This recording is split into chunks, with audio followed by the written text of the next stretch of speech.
기독교인의 삶의 핵심을 어디다 두어야 될 것인가? 물론 세상 믿지 않는 사람들도 여기에 다 포함된다고 저는 생각하지만, 특히 우리는 믿음을 가지고 있기 때문에 우리 성도들의 믿음의 삶의 핵심이 어디에 있어야 될 것인가 하는 것을 오늘 좀 말씀을 드리고자 합니다. 늘 말씀드리지만 믿음은 비밀입니다. 하나님과 나만이 알 수 있는 비밀입니다. 그런데 이 비밀이 우리의 말로, 행동으로 드러나게 돼 있어요. 그래서 비밀이지만 또 비밀이 아니에요. 하나님이 우리에게 이런 믿음을 주실 때에는 하나님의 은혜로만 가능한 겁니다. 그래서 바울 사도는 서신서에서 각 교회 또는 성도들에게 인사말을 쓸 때마다 하나님의 은혜와 그리고 그리스도의 평강이 너희에게 넘칠지어다, 이렇게 인사를 합니다. 믿음은 비밀인데 그 믿음은 하나님의 은혜로 우리에게 오는 것이고, 그 믿음의 비밀을 가지고 하나님의 은혜를 간직하는 사람들은 우리의 삶으로 나타나는 것이 평강이에요. 평강. 불안함이 아닙니다. 염려 근심이 아닙니다. 그래서 저는 오늘부터 약 10번에 걸쳐서 이 평강에 대해서 말씀을 드리고자 합니다. 히브리어로 평강을 샬롬이라고 하죠. 하나님의 샬롬의 축복을 우리 성도들과 함께 나누려고 합니다. 주님이 제자들에게 나타나셔서 여러 번 하셨던 말씀이 무엇입니까? 내가 너희에게 평안을 주노니, 세상이 알 수도 없고 세상이 줄 수도 없는 평안이라고 말씀하셨던 것을 기억하시죠? 그래서 오늘 이 찬양을 좀 같이 부르고 그리고 다음 주부터 예배 시작할 때 마지막 찬양으로 이 찬양을 좀 부르길 원합니다. 우리 같이 평안을 너에게 주노라, 세상이 줄 수 없는, 세상이 알 수도 없는 평안, 오늘 우리의 마음에 간직할 수 있길 바랍니다. 다 같이 찬송 부르겠습니다.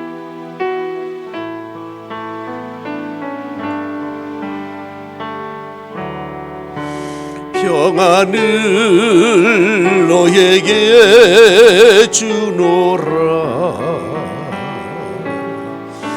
세상이 줄 수 없는, 세상이 알 수도 없는 평안,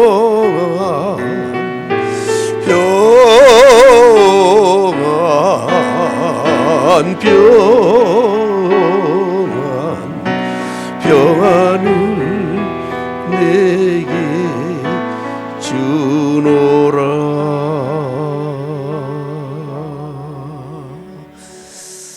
어떠세요? 이 찬송 부르니까 평안해졌나요? 아니란 말이 여기서 벌써 나오네. 이런 찬송 부른다고 평안해지는 건 아니지만, 그러나 내 내적인 평안을 위해서 우리는 항상 생각을 그곳에 가져야 됩니다. 힘들게 세상을 살아가는 사람들 중에 아이고 돈 걱정 없는 곳에서 한번 살고 싶대요. 돈 걱정 없는 데서. 어떤 분은 그러더라고. 시험 없는 곳에서 살고 싶대. 학교 졸업하면 시험 그만 볼 줄 알았더니 뭐 면허 시험을 또 봐야 되고, 교회에 무슨 뭐 장로고시를 봐야 되고, 또 뭐 목사 되려고 하니까 강도사고시, 목사고시를 봐야 되고, 시험 없는 나라에서 살고 싶대요. 어떤 사람은 질병 없는 곳에서 살고 싶다 그러더라고. 우리는 살아있는 동안에 돈 걱정, 또 시험도 봐야 돼요. 시험도 봐야 되고, 또 우리가 건강 관리도 해야 돼. 질병 없는 곳이 없어요. 우리의 내적인 평안이 있어야 돼. 다시 한번 더 부릅시다. 뭐 한 번 가지고 안 될 것 같아요. 아무튼 주님은 우리에게 평안을 주신다고 했는데 이 찬송을 불러도 평안이 없다? 분명히 문제가 있는 거예요. 그렇죠. 주님이 이미 주었다고 했는데 내가 그걸 간직하지 못한다면, 누리지 못한다면 내가 지금 신앙생활을 잘못하고 있지 않은지, 내 삶이 좀 잘못되어 있지 않은지 우리 생각을 해야 되지 않겠습니까? 그래서 10번에 걸쳐서 어떻게 평안을 유지할 수 있는가, 평안은 어떤 것인가, 어디에서부터 평안이 오는 것인가 하는 것을 말씀을 드리고자 합니다.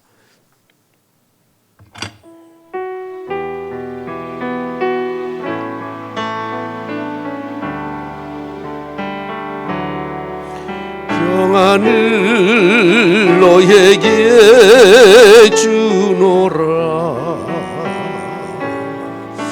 세상이 줄 수 없는, 세상이 알 수도 없는 평안,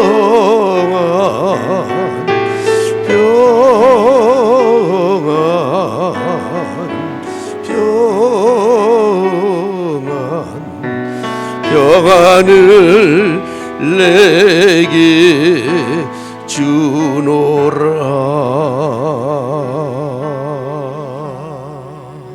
아멘.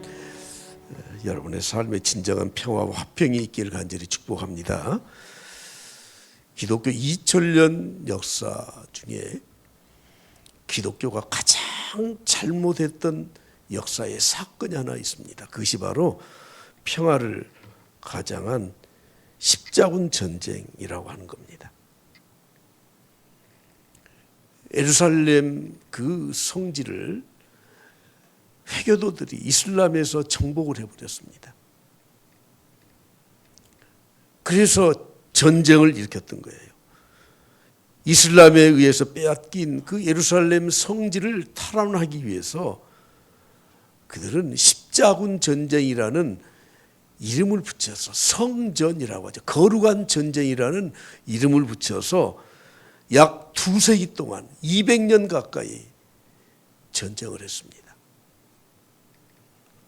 크게는 7, 8번 정도 출전을 했고 작게는 수십 번 출전을 했는데 결국엔 패배를 했습니다. 그리고 지금도 과거에 솔로몬 성전이 있었던 그 터에 가보면 이슬람 사원이 있는데 그게 바로 황금 사원이에요. 이슬람 사원이 있습니다. 여러분, 십자가가 무엇입니까? 평화를 상징하는 겁니다.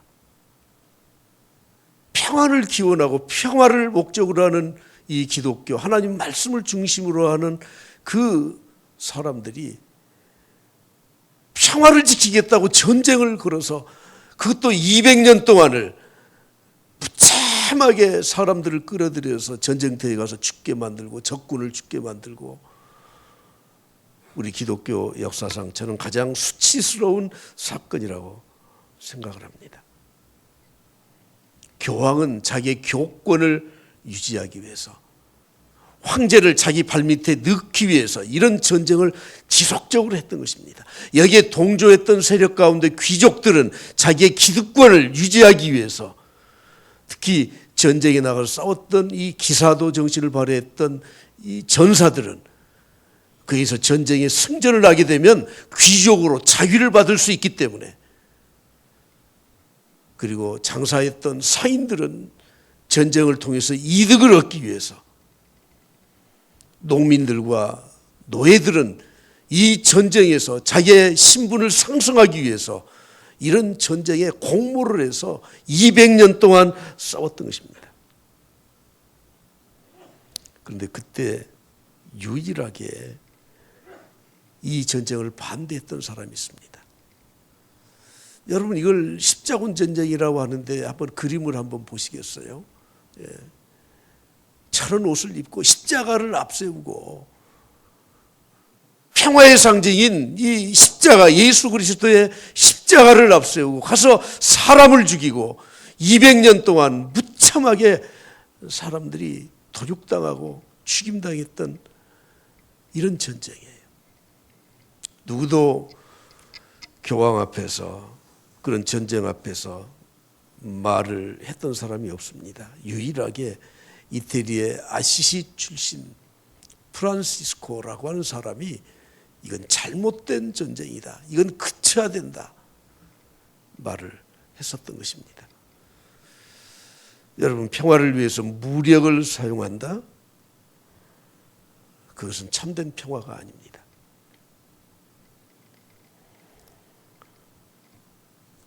기독교 윤리는 선한 목적을 가지고 선한 방법으로 사는 게 기독교 윤리예요. 아주 쉽게 말씀드리면, 교회에 헌금을 하기 위해서 도둑질을 한다? 내가 선한 일을 하기 위해서 내가 거짓말을 한다? 하나님이 우리에게 가르쳐준 윤리와 도덕이 아닙니다. 공산주의자들은 그렇게 말하죠. 목적이 선하면 방법이 정당화될 수 있다. 그래서 우리가 선한 목적을 가졌으면 사람 죽여도 되고 거짓말을 해도 되고, 여러분 요즘 이 이단자들 가운데 특히 신천지 이단자들이 그렇게 주장하지 않습니까? 모략이라는 말을 끌어다가 얼마든지 거짓말을 해도 된다. 내가 꿈을 안 꾸었는데도 내가 꿈에 보니까 당신을 위해서 그렇게 내가 꿈을 꾸었다. 거짓말해도 된다는 거예요. 기독교 윤리는 분명한 선한 목적, 화평, 사랑을 행하기 위해서 방법도 선해야 됩니다. 아시시의 프란시스코가 썼던 시가 있잖아요. 그게 우리가 부르는 찬양으로 작곡을 해서 부르는 노래가 있습니다. 주여 나를 평화의 도구로 써주소서. 할렐루야, 할렐루야. 여러분, 우리는 평화의 도구로, 평화의 사신으로 평화를 실천하면서 살아야 됩니다. 그래야 내가 평강을, 하나님이 주신 세상이 줄 수도 없는, 알 수도 없는 그 평안을 누리고 살 수 있는 것입니다.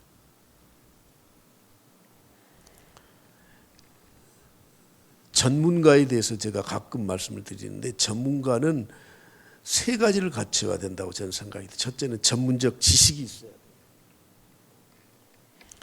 전문가가 전문적 지식이 있어야 돼.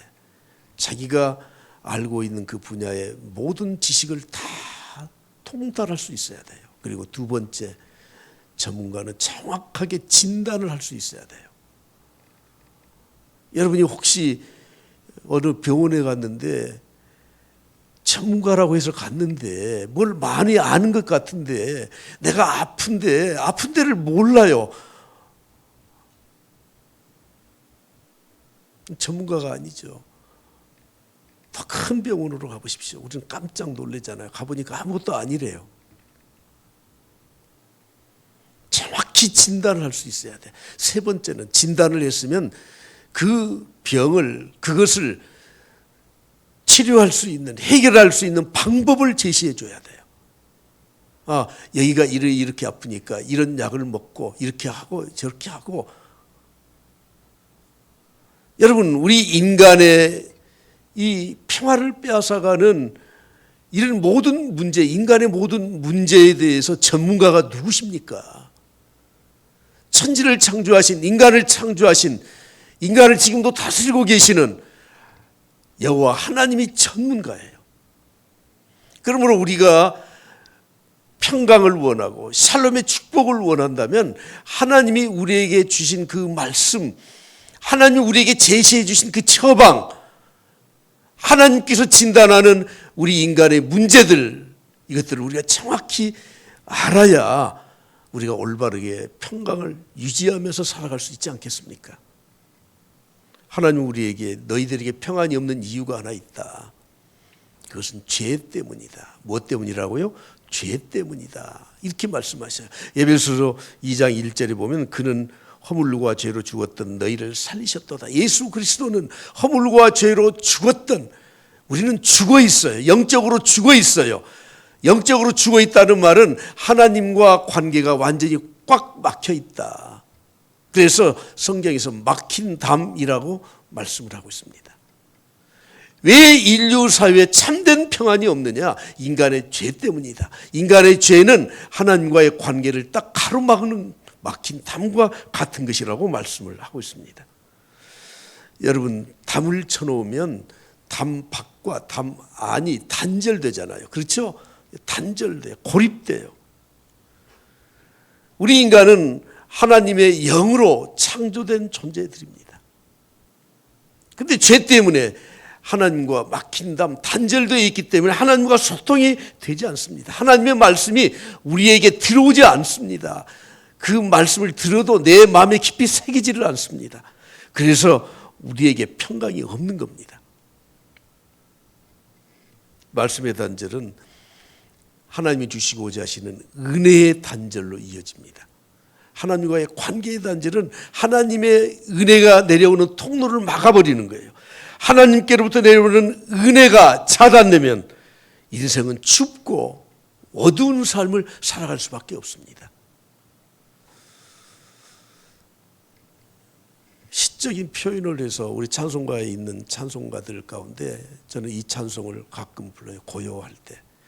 영혼의 햇빛 예수님.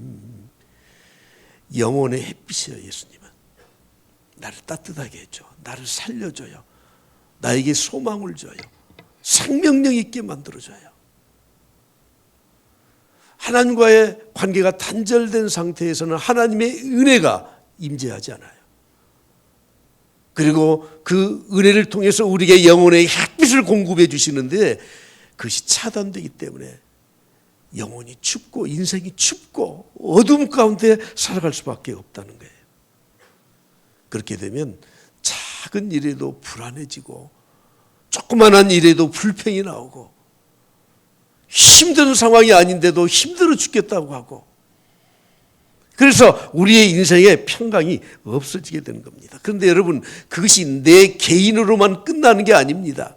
내 마음에 그런 평강이 없이 살게 되면 의심과 불신으로 살기 때문에 모든 사람이 적으로 보이고 모든 사람과 다퉈야 되고 갈등과 싸움이 계속될 수밖에 없는 거예요. 하나님은 우리 인생의 전문가인 줄 믿습니다. 할렐루야. 그 하나님이 우리에게 말씀하셨습니다. 너희는 허물과 죄로 죽은 존재들이야. 나를 떠나서는 참된 평안을 누릴 수 없어. 분명하게 말씀하고 있지 않습니까? 그것을 해결하기 위해서 누가 오셨습니까? 예수 그리스도가 오셨어요. 막힌 담을 헐기 위해서 주님이 십자가를 지시고 대신 죽으시고 하나님의 은혜의 통로가 되어주신 분이십니다. 구약의 성전의 구조를 보게 되면 구약이 이렇게 나눠져 있습니다. 우리는 생각하기를 구약은 유대의 민족 종교라고 하는데 틀린 겁니다. 물론 아브라함을 택하시고 그 민족을 하나님의 백성으로 삼으신 것이 사실이에요. 그럼에도 불구하고 성전의 구조를 보면 성전 입구에 들어가는 첫 번째 이방인의 뜰이 있어요. 이방인의 뜰. 유대 민족의 종교라고 하면 이방인의 뜰은 없어야 돼요. 이방인은 얼씬도 못해야 돼요. 그러나 이방인의 뜰이 있어요. 그리고 그 다음에는 여인들의 뜰이 있어요. 여인들의 뜰을 지나게 되면 유대 남자들의 뜰이 있어요. 그 뜰을 지나게 되면 비로소 이제 성전이 나오는데 성소, 그곳은 제사장들만 들어가요. 그리고 성전의 가장 깊은 곳, 지성소, 가장 깊은 곳, 그곳은 대제사장만 들어가게 되어 있습니다. 솔로몬 성전을 건축하고 기도할 때도 그렇게 기도하지 않습니까? 비록 이방인들이라도 이 성전을 향하여 하나님 앞에 간구할 때 그들의 질병을 고쳐주시고 그들을 축복해 주시옵소서. 우리는 하나님과의 관계에서 막힌 담이 있어서 이방인들, 여인들, 유대의 남자들, 제사장들, 대제사장만 들어갈 수 있는 길을 열어주셨습니다. 그런데 신약시대는 어떻습니까? 마태복음 27장 50절 이후에 이렇게 말씀하죠. 예수께서 다시 크게 소리를 지르시고 영원히 떠나시니라. 그 다음에 뭐라고 말씀합니까? 이에 성소의 휘장이, 성소의 휘장, 성소와 지성소를 가로막았던 이 휘장이 어디로부터? 위로부터 찢어졌어. 아래로부터 찢었으면 사람들이 혹시 칼을 대서 찢었다고 할 수 있겠지만 하나님이 찢어주셨다 그 말이에요. 예수 그리스도의 십자가의 죽으심을 통해서 누구든지 담대하게 하나님의 보좌 앞에 나갈 수 있는 길을 열어주셨다고 성경은 말씀하고 있습니다. 제가 자료를 찾아보니까 지성소의 이 휘장은 꼰 배실로 실을 굵게 정교하게 꼬아서 그것을 짜서 휘장을 만들었다고 합니다. 그런데 그 휘장이 얼마나 튼튼한지 양쪽에 말 5마리 내지 10마리 정도 양쪽에 마차를 만들어서 그 휘장을 묶어서 이앗! 하고 끌고 가도 끄떡도 하지 않는 거라. 여러분 누가 한번 옷 한번 벗어주시면 실험 한번 해볼까요? 힘 센 사람 두 사람이 양쪽에서 잡아채면 찢어지지 않을 옷이 어디 있어요. 휘장은 인간이 찢을 수 없도록 하나님이 그렇게 설계해서 만들어주신 거예요. 예수 그리스도가 하나님과 인간과의 막힌 담, 죄 때문에 평화를 누릴 수 없는 그 막힌 담, 하나님의 은혜를 간직할 수 없는 그 막힌 담을 예수 그리스도가 찢어주신 것입니다. 그래서 히브리서 10장 19절에 말씀합니다. 우리가 예수의 피를 힘입어 성소에 들어갈 담력을 얻었다. 히브리서 4장 16절에 말씀합니다. 긍휼하심을 받고 때를 따라 돕는 은혜를 얻기 위하여 은혜의 보좌 앞에 담대히 나아갈 것이다.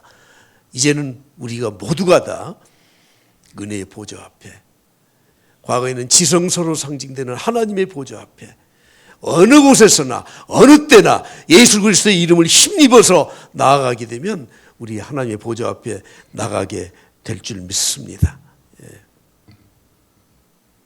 하나님은 우리 인간을 지으신 분이세요. 그래서 정확하게 우리에게 왜 평화가 없는가, 왜 평강이 없는가 진단하시고 처방도 다 주셨습니다. 그러므로 이 화평, 평화의 근원은 예수 그리스도라고 하는 것입니다.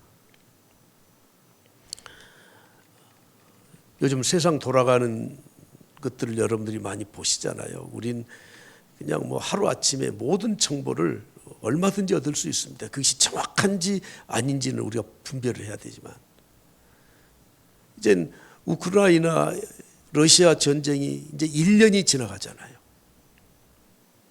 우리는 생각하기를 야, 전쟁도 길다 그러는데 바로 우리 이야기인 것을 좀 아셨으면 좋겠어요. 사람들이 이렇게 말합니다. 남북한이 지금 대치 국면에 있어서 휴전이 된 이후에 지금 벌써 70년이 금년 70년 되죠. 언제 어떻게 어떤 돌발 상황이 일어날지 우리는 아무도 몰라요. 그러나 우리는 전제하고 살아야 돼요. 전쟁 전문가들이 써놓은 책을 보니까 이 지구상에 전쟁이 일어날 수 있는 가능성이 가장 높은 지역이 한반도라는 거죠. 그리고 전쟁이 일어나면 가장 큰 피해를 입을 수 있는 지역도 한반도라고 하는 거예요. 무슨 이야기냐면 이 좁은 땅덩어리에 지금 남한 인구 5,100만 정도가 살고 있어요.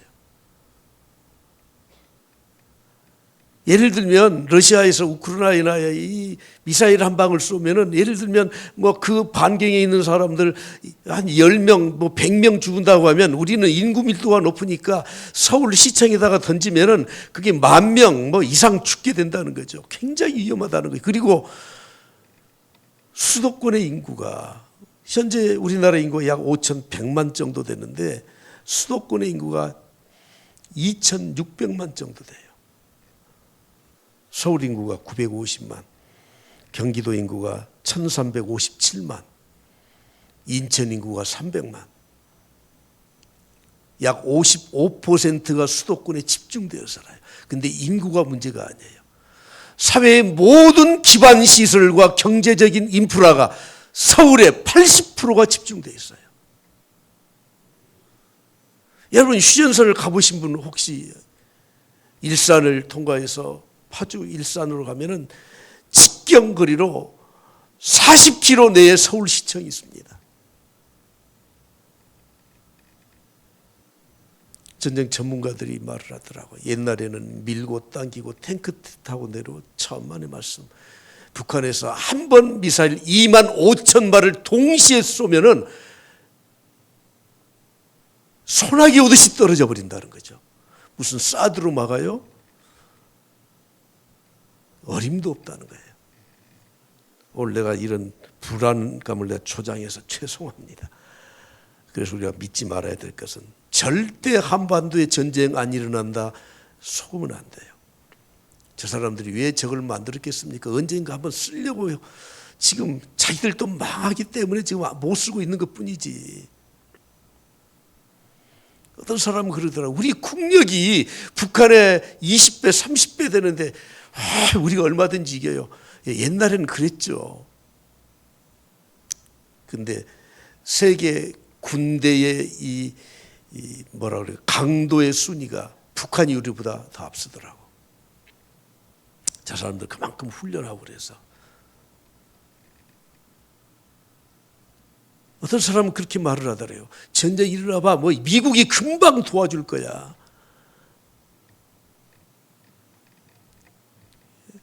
제가 이거 뭐 전문가도 아니면서 이런 말을 잠깐 던졌지만 이 우리나라의 국방에 대한 문제도 그렇지만 사람들과의 관계에도 다 마찬가지입니다. 사람들의 이 죄와 탐욕이 있는 한 이 지구상에 전쟁은 그치지 않을 것이고 사람들과의 이 싸움과 피나는 이 생존 경쟁은 절대 그치지 않을 것입니다. 오직 평화의 근원은 예수 그리스도이십니다.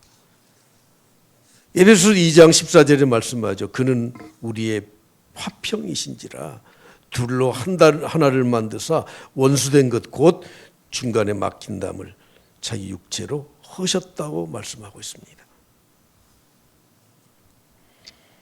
예수님이 이 땅에 오시기 이전 이미 700여 년 전에 이사야 선지자를 통해서 예수님에 대해서 이렇게 예언하죠. 이는 한 아기가 우리에게 낳고 그분이 누구예요? 평강의 왕이에요. 평강의 왕. 주님이 이 땅에 태어나실 때 천사들을 통해서 목자들에게 주신 메시지가 무엇입니까? 지극히 높은 곳에서는 하나님께 영광이요. 땅에서는 하나님의 기뻐하시신 사람들 중에 평화로다. 예수 그리스도만이 평화의 근원이 되시는 것을 우리에게 말씀하고 있습니다.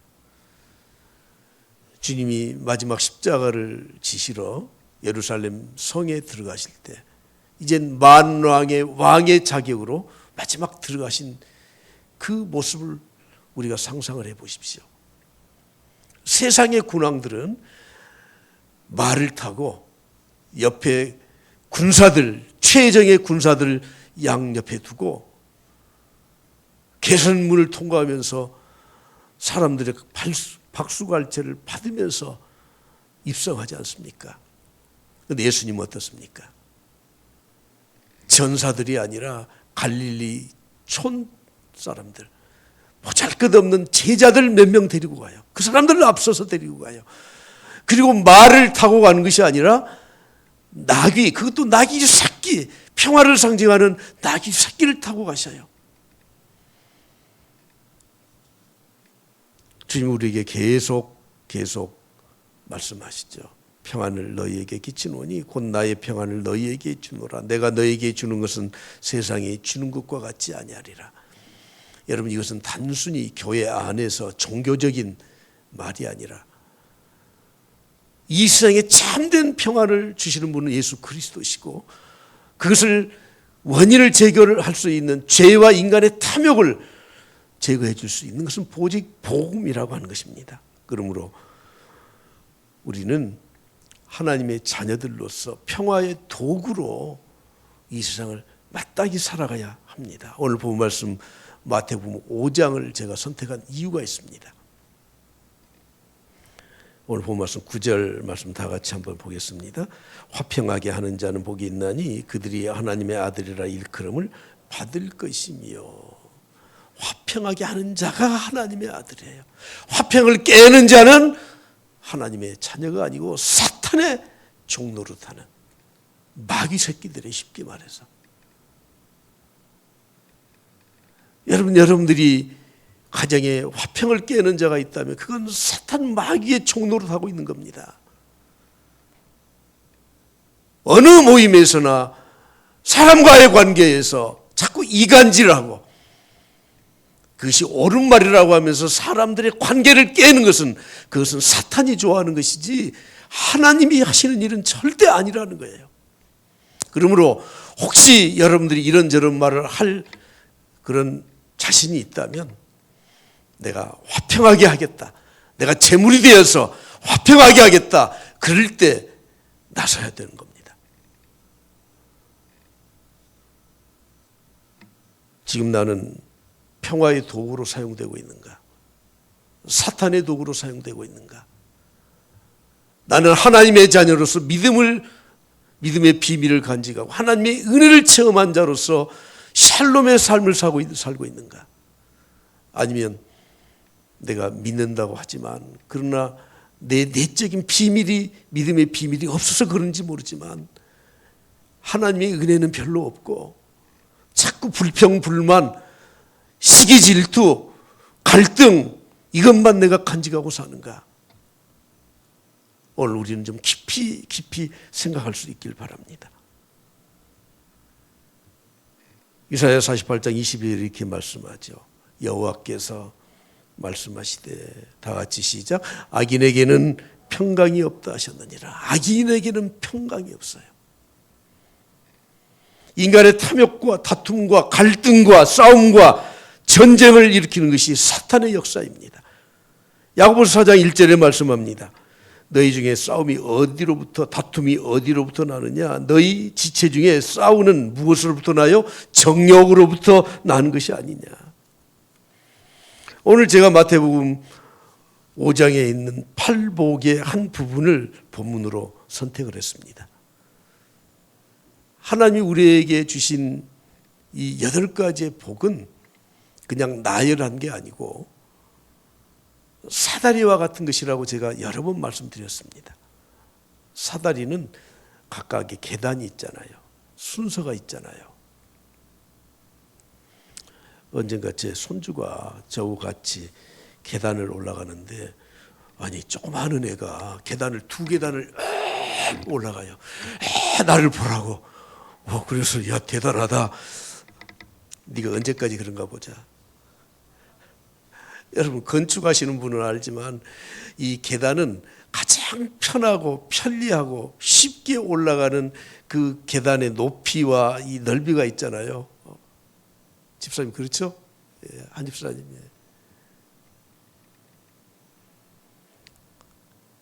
하나님께 이 축복을 받는 이 축복의 계단이 8계단이라고 마태복음 5장에서 소개하고 있는데, 이게 첫 번째 계단부터 차근차근 되어 있어.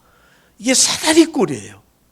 가장 기본적인 게 뭐예요? 심령이 가난한 자는, 심령이 가난해야지. 내 내적인 하나님과의 관계에서 내 심령의 욕심, 내 심령의 이 더러운 것들, 이 찌꺼기가 없어야 그 다음 단계로 하나하나 올라갈 수 있어요. 애통하는 자, 온유한 자, 의에 줄이고 목마른 자, 긍휼히 여기는 자, 마음이 청결한 자, 그리고 7번째가 화평하게 하는 자예요. 여러분, 오늘 우리가 신앙생활하면서 여러분들이 정말 믿음을 가지고 내가 하나님의 자녀라고 하는 어떤 확신을 갖기를 원하신다면 이 8가지의 사다리 가운데 맨 밑에를 항상 점검하셔야 돼. 내가 정말 심령이 가난한가? 사람들은 외적인 것이 풍부해지면 마음도 부자인 줄 알아요. 그래서 교만해져요. 오늘 제가 7번째 화평하게 하는 자, 이 말씀 바로 앞에 또 하나 전제되는 게 뭐예요? 마음이 청결한 자는. 어떤 자예요? 마음이 청결한 자가 화평을 누릴 수 있어요. 마음의 청결함이 없이 그대로 내 인간의 욕심, 내면의 어떤 자기의 이익을 추구하면서 화평을 추구하는 것은 이건 전부 다 거짓입니다. 사람들이 그래 잘해봐 그러면서 뭐 이렇게 악수하고 그러면서 너 하나 주고 나 하나 받고 딜하고 조그만 이권이 개입돼 보십시오. 또 싸워요. 또 싸워. 화평에 전제되는 게 뭐라고요? 마음이 청결해야 돼요. 최근에 제가 설교에 자주 말씀을 드리는데 제 고백입니다. 내가 무슨 의도를 가지고 선을 베풀면 마음이 청결한 게 아니에요. 그래서 의도를 가지고 사람들을 잘 해줬어. 근데 그 사람이 나에게 대가를 안 줘. 그러면 어떻게 되죠? 섭섭해져요. 저놈의 자식이 의리도 없고 못된 놈. 그러나 순수한 마음으로, 청결한 마음으로 정말 저 사람이 도움이 필요해서 그래 내가 순수한 마음으로 줬으면은 그러든지 말든지. 자, 저를 보세요. 예, 그러든지 말든지. 내 자녀에게 내가 잘 해줬어. 근데 자녀가 부모의 은혜를 잘 몰라. 아이고 내가 잘못 가르쳤구나. 그러든지 말든지 저 잘 살면 되지. 참된 평안은 어디에서 오는 겁니까? 마음이 청결한 데서부터 와요. 이게 전제되지 않으면 여러분들이 아무리 공력을 써갖고 잘해주고 뭐 하고 해도 이게 평안이 아니라는 것입니다.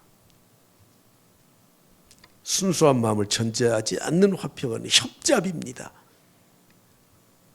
상대를 우롱하는 것입니다. 누가복음 23장 12절에 말씀합니다.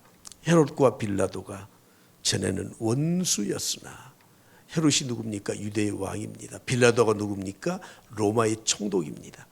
총독은 식민지를 통치하러 온 사람이에요. 이 두 사람이 원수예요, 원수.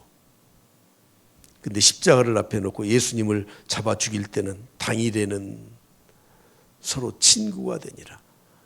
이게 평화입니까?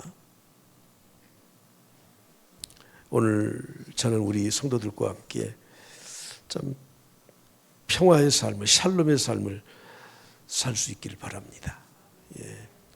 하나님이 우리 인생을 만드셨잖아요. 주님은 우리에게 계속 평화를 주신다고 하잖아요. 근데 누리지 못하는 이유가 뭡니까? 하나님과 원수되었기 때문에, 막혀있기 때문에, 하나님의 은혜를 받지 못하기 때문에, 영혼의 햇빛을 받지 못하기 때문에. 해결책이 무엇입니까? 예수 그리스도를 통해서 막힌 담을 헐어야 돼요. 그리고 우리의 모든 삶에 청결한 마음을 가져야 돼요. 대영제국의 미술관에 끊어진 전화줄을 양손으로 움켜쥔 병사의 그림이 있다고 하는데, 저는 영국의 이 미술관을 가보질 않았습니다. 박물관만 가봤습니다. 그래서 제가 인터넷에서 다 뒤져도 그런 그림이 안 보이더라고요. 아무튼 책에서 본 거니까. 영국과 프랑스가 전쟁을 했을 때 한 장면이라고 하는 거예요. 과거에는 뭐 무선 연락이나 이런 것들이 없던 시절이기 때문에 전화로 이렇게 돌려서 통신을 보내잖아요. 통신이 두절되면 전쟁터의 현실을 모르기 때문에 전쟁을 할 수가 없어. 그런데 이 통신병이 포탄에 맞아서 줄이 끊어졌는데 너무너무 다급해서 그 통신줄을 해가지고 이렇게 막 이어주고 있는 그 그림이 있다는 거죠. 우리 그리스도인들이 어떤 사람들입니까? 그 병사와 같은 사람이에요. 사람과 사람 사이 단절된 것을 우리는 내가 힘을 모아서 막 붙여주는 거예요. 그냥 그게 통신 전화가 다 통화가 될 때까지 붙들어주는 사람이 이거. 내가 어떻게 좀 표정을 짓고 해도 이렇게 감동이 안 되시는가 봐요. 이게 그리스도인들의 삶이에요. 그리스도인들의 삶. 여러분이 혹시 갈등이 있는 성도들을 보시면서 정말 그분들을 사랑하는 마음으로 손을 딱 붙들어준 심정으로 오해를 풀어주고, 혹시 잘못한 거 있으면 그래 내가 잘못했어 그렇게 말할지언정 사람들을 부추기고 그러지 말고, 가정 안에서, 직장 안에서, 교회 안에서 우리가 샬롬의 삶을 꼭 살아갈 수 있길 그리스도로 간절히 축복합니다.